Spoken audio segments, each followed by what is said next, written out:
না, আপনার ভবিষ্যতের জন্য আপনি কি 3 মাসের বাচ্চা দিয়ে দিবেন? আমি দিয়ে দেব। তা 3 মাসের বাচ্চা কিভাবে বাবা পালবে? আমি জানি না এটা। মা শব্দটা ছোট হলেও এর ব্যাপকতা যেন আকাশের মতো বিশাল।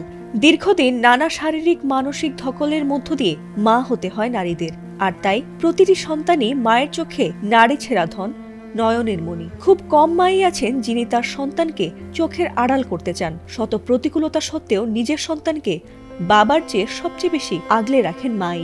তবে এবার দেখা গেল এমন এক ভিন্ন দৃশ্য যাতে করে চমকে উঠেছেন অনেকেই। এতে করে অনেকে প্রশ্ন তুলেছেন মায়ের ভালোবাসা আর দায়িত্ববোধ নিয়ে। কথা হইলো, তারপর অন্য 2 বছর পেলা দেন।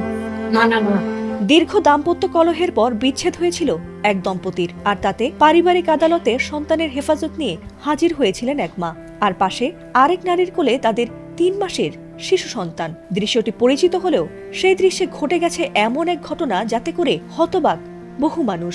ডিভোর্সের মামলায় আদালতে হাজির হয়ে সেই মা স্পষ্ট ভাষায় জানিয়েছেন যে তিনি তার এই শিশু সন্তানকে তার সঙ্গে চান না, আর তিনি এও জানিয়েছেন যে নিজের ভবিষ্যৎ নিয়ে তিনি কেবল ভাবতে চান। আর তার এমন বক্তব্যের ভিডিও ছড়িয়ে পড়তেই তীব্র সমালোচনার ঝড় উঠেছে সামাজিক মাধ্যমে। না, আপনার ভবিষ্যতের জন্য আপনি কি 3 মাসের বাচ্চা দিয়ে দিবেন? আমি দিয়ে দেব। সম্প্রতি ময়মনসিংহের পারিবারিক আদালতে এই ঘটনা ঘটেছে।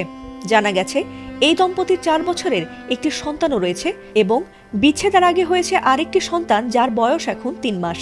মায়ের সান্নিধ্য ছাড়া এত ছোট শিশুর বেঁচে থাকাটা কষ্টসাধ্য হলেও নিজের সন্তানের বিষয়টি তোয়াক্কা না করেই সেই মা তার কঠিন সিদ্ধান্ত বিচারকদের সাফ জানিয়ে দিয়েছিলেন।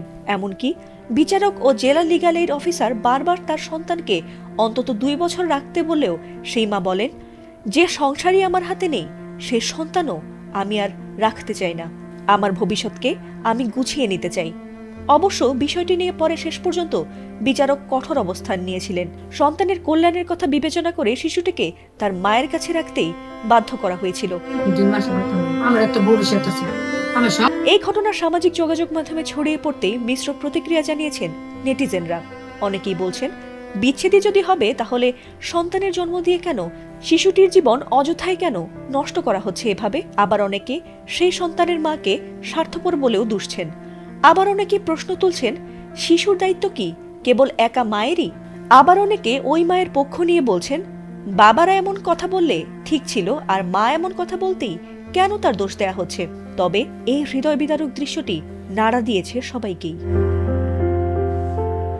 ফাতিমা সুলতানা, এটিএন বাংলা।